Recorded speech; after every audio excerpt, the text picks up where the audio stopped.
नाजरीन, आपको एक अहम खबर से आगाह करते चले।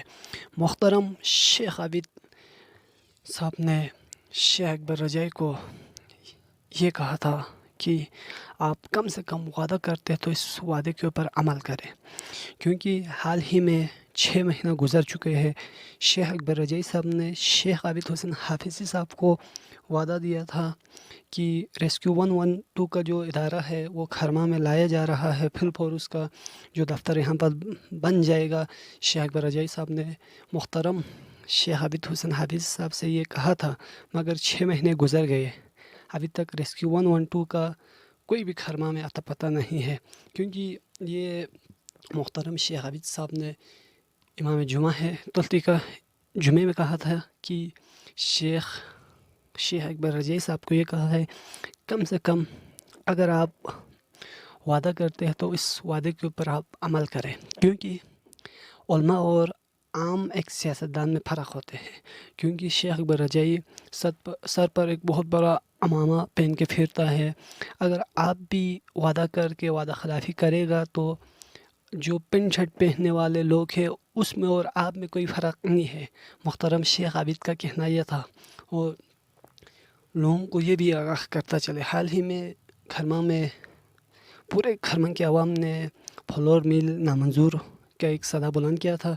यकीनन फ्लोर मिल कैंसिल हो गया, मगर अफसोस के साथ कहना पड़ता है, बहुत अफसोस के साथ, क्योंकि 3 दिन लगातार खरमा की आवाम ने धरना दिया, मगर शेख अकबर रजाई साहब खरमा में मौजूद था, यकीनन खरमा में मौजूद था।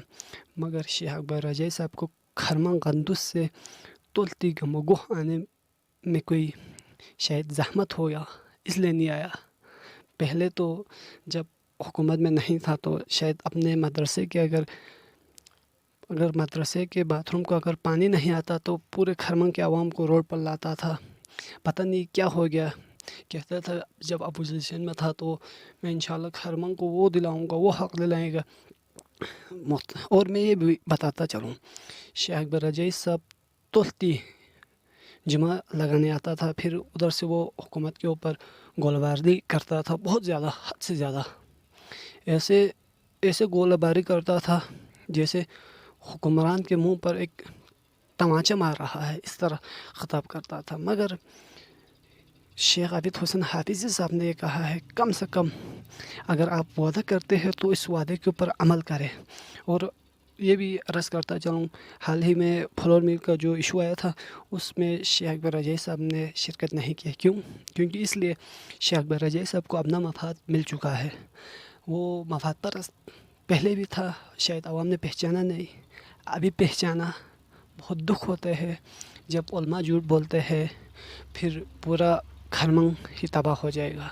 उलमा के आवाज़ पर लब्बैक कहते हैं पूरे खरमा की आवाम, मगर ऐसे उलमा भी है, अफसोस के साथ कहना पड़ता है कि रोना आता है ऐसे उलमा के नाम सुनकर। मिसाल तौर पर शेख अकबर रजाई साहब से पहले अब खरमा में अब तक शेख अकबर रजाई साहब ने क्या किया, सवाल है एक। सबसे पहला सवाल, शेख अकबर रजाई साहब ने अब तक खरमा में क्या किया?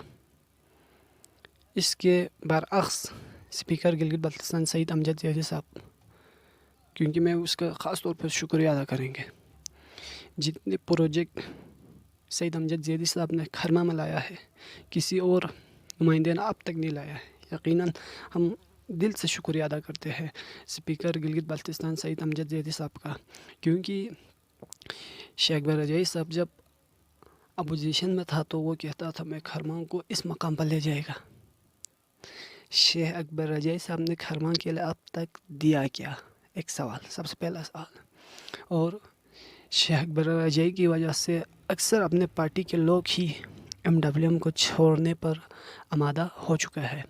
और शेख अकबर रजाई के लिए इससे बड़ी बात क्या हो सकती है? शेख अकबर रजाई साहब पहले अवाम परस्त था, मगर अभी मफाद परस्त। शायद गाड़ी आ गया, प्रोटोकॉल मिल गया, फ्यूल भी सरकार का लगाता है, तो इसका क्या मसला है, चलता है, दुनिया चल जाएगा।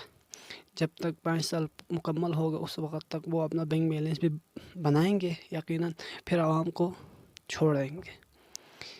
खरमंग आवाम के लिए ऐसे लीडर बिल्कुल कबूल नहीं है میں خسمن ٹی وی کے تمام سبسکرائبر کو بھی یہ بتانا چاہتا ہوں، جو لوگ مفاد پرست ہے وہ اقتدار میں مت آ جائے، جو لوگ عوام پرست ہے یو آر ویلکم کہتے ہیں ہم۔ اور آخر میں آپ لوگوں کا میزبان مسلم علی کو اجازت دیجیے۔